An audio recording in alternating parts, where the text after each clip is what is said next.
In my last video, I showed you a clip with Naga from a mod called Twilight Forest. While I was trying to locate the structure in which Naga spawns, I found a labyrinth. And there were these Firefly blocks, which I quite liked, but I thought to myself I could make something better. I could make them into entities and still make them glow, maybe even make them pulsate.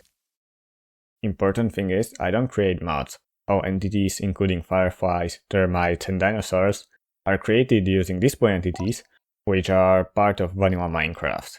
And these display entities have some special features which almost no one knows about. So that's how this video idea was born. Redstone can glow in the dark, and with certain shaders, any ore can glow. But shaders can be demanding on performance. What if there was a way for blocks or mobs to glow without using shaders? Well, this is a custom ore, created not using a resource pack, nor a mod, but by spawning some display entities. I'm currently using shaders, so let me turn them off. And the ore still glows, even without shaders. How is that possible? Actually, this same glowing principle is used on termites, even though they don't appear to glow. Don't believe me? Here are some termites in a cave, and you can clearly see that they do in fact glow. And now, they still glow, but less. How is that so?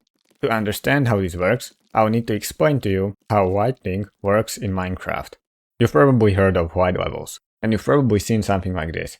This is not an accurate representation of lightning, however, because there are actually two different light levels in the game, and each of them affect blocks and entities in a different way. Firstly, there is block light, which is represented, in this case, by orange numbers. Block light is emitted by, who would have guessed it, blocks such as torches, lanterns, glowstone, and more. And it works as you would expect. The greater the value, the more light there is. But look at this interesting thing. These are light blocks which don't emit any light. Because of the high light level difference between them and blocks around them, it kinda looks like they glow. And this is exactly what I use to create glowing ores. And as you can imagine, because they rely on a difference in light levels to work, the ores don't glow in light. But then, there is skylight. These are the blue numbers. Notice how when the time changes to night, the light values don't get lower, even though, visually, it gets darker. I actually use this skylight value with termites. Because your game thinks that parts of termites are underground, they get darker. To fix this, I need to override the skylight value of each termite. And when you put them in a cave, you can see how skylight gets brighter during the day and darker during the night. Overriding the sky value? What does that even mean? Well, display entities have some interesting properties which no other mobs have. One of them is called brightness override. Usually, lightning of mobs is calculated by your game. The server you're playing on does not know the brightness of an entity, because that's part of rendering, and that's something that the server does not do.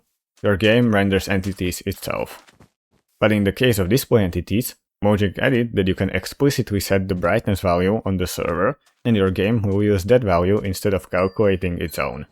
And the brightness value is basically just block and skylight values squished into one number. And now, finally, fireflies. Their lantern, that's the part that is glowing, is basically just a combination of changing the block and its brightness value. These are the blocks and brightness values that Fireflies lantern cycles through back and forth. Currently, they don't fly, because it turned out that coding flying mechanics from scratch is surprisingly difficult. But I'll add it in the future, probably. Also, they only glow at night, not during the day, as fireflies should. When it comes to fireflies, I think that their main purpose is ambient. The ambience is something that I'm actively trying to add. For example, every sound in any of my videos comes directly from the game. The ambient sounds from a biome I'm currently in are a mixture of parrot and amethyst sound. That was about it for today. Thank you to anyone who subscribes, and I'll see you again in maybe like a week.